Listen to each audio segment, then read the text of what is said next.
Over the years, South African consumers have become rather wary of Chinese products, vehicles more so than anything else. Now, over the last few years, we have seen a rather large influx of Chinese automotive products into South Africa. The latest of these being the LDV T60. Now, they've just dropped it off here at the studio. This is the Max Elite, the top spec. And what we want to do is take a quick walk around and I'll give you my first off-the-cuff impressions what this vehicle is actually like. Then we'll catch up with you in a few days to give you the full driving impression. So first off the bat, this is a very, very good looking bakkie. They really have looked at the recipe and said, this is what we need. Big grille, LED headlights, low down fog lamps, and an overall chunky, sporty appearance. I really do like the way this looks. Round the back, pretty much a lot of the same. Nice and chunky, big plastic tailgate cover that says T60 Max. Tonneau cover, fashion bar, they really have looked at everything that makes this look like a fashionable suburban double cab. Now before we get inside, I want to show you something.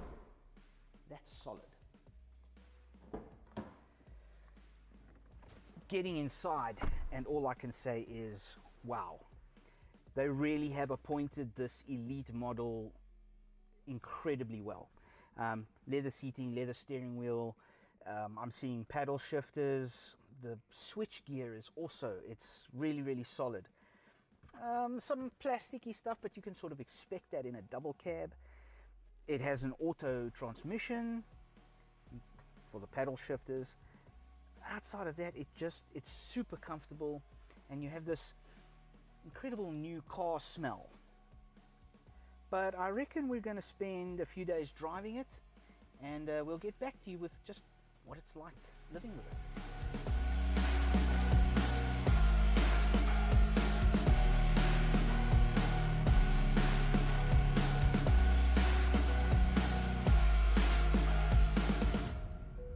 Well, it's been a few days and we've been piloting the new T60 Max around town, and I have to say that I am suitably impressed.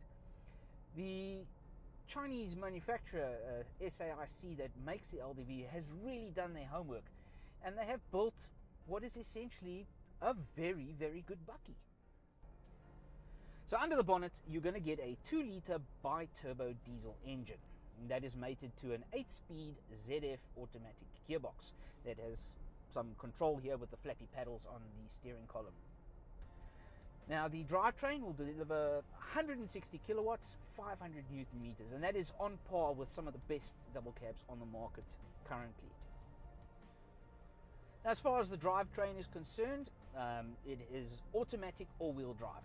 So that means you have power going to all 4 wheels, and the computer system makes up its mind, sends the power where it needs to be. You can then also switch it into 4 high and of course 4 low. It does have automatic locking diffs, so if you ever get into a hairy situation, you can get out. The 4 wheels will sort themselves out. It is really, really comfortable. It's just like every other double cab. It's going to have a little bit of bounce in the back because of the live axle, but you could get in this and do a 10-hour road trip. And the best part is, while you're on that road trip, you're going to get 7.8 to 8.8 liters per 100 kilometers. That is unbelievable. I have yet to drive a double cab that gets anywhere under 10. Now, with this being the Elite model, it of course has all the bells and whistles. It doesn't have soft touch, typical hard plastics on the dash and on the door cards, but wherever your contact points are, it's the soft plush leather. It's really, really nice. And one thing that we have noticed as of late with Chinese vehicles is that they have mastered the art of low NVH levels. It is incredibly quiet, and the cabin of this vehicle is so well insulated against outside noise. And that sort of makes you wonder how they've been able to isolate the noise from the diesel engine, because this thing really, it does not sound agricultural. It is actually very quiet and very comfortable. Now, on the tech and feature side, on the inside, of course, you do have that giant 10.25-inch infotainment screen, which basically is your interface with all the doodads in the car. The audio system is really good. The interface is a bit glitchy. The resolution on the cameras is a bit ho-hum, but that's to be expected when you're building a bakkie of this type to a price point. The screen, on the other hand, is really, really nice. The animations from the Apple CarPlay and Android Auto are spot on. Now, I do want to talk a little bit about benchmarking. Now, if you don't know what that is, it's when an automotive manufacturer basically puts a target on another brand and says, that's what we want to be like, or get as close to that as possible. With the LDV, it's a bit hard to tell because from the outside, you can sort of tell that they've benchmarked it against a Hilux. But on the inside, and as far as everything else is concerned, they really have benchmarked this against an Isuzu D-Max. You can see a lot of similarities. And that's not necessarily a bad thing, because where the D-Max is at a certain price point, this comes in the same, but then it has all this other stuff added on. And that's a really good place to be.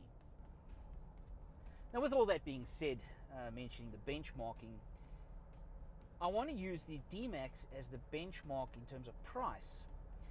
Where the D-Max is going to cost you 740,000 Rand for the 4x4 X-Rider, the LDV T60 Max in Elite 4x4 is 790.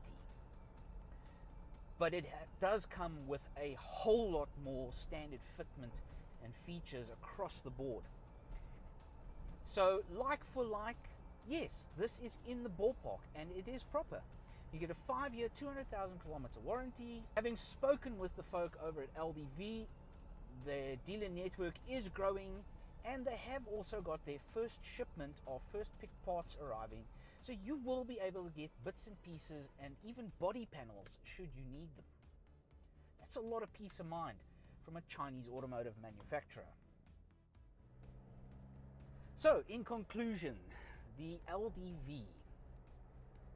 I think it's a really good product. And most people don't know that this brand has actually been on sale in Australia for well over 8 years. And if it can survive Australia, it can survive South Africa. Going back to what I said a few days ago, South African consumers naturally approach products from China with a certain degree of caution. And I'm not saying throw caution to the wind, but maybe be a little bit more accepting to the products, because they really have gotten their act together. Chinese automotive manufacturers have listened to what South African consumers want. They now have made sure that they have got dealer networks, they've got parts, and the vehicles are good. They're not going to break. I, for one, I'm sold. LDV is probably going to be right up there. But because they're so new, remains to be seen how they're going to do, but I have faith. I think this brand is going to be going places. Search AutoTrader.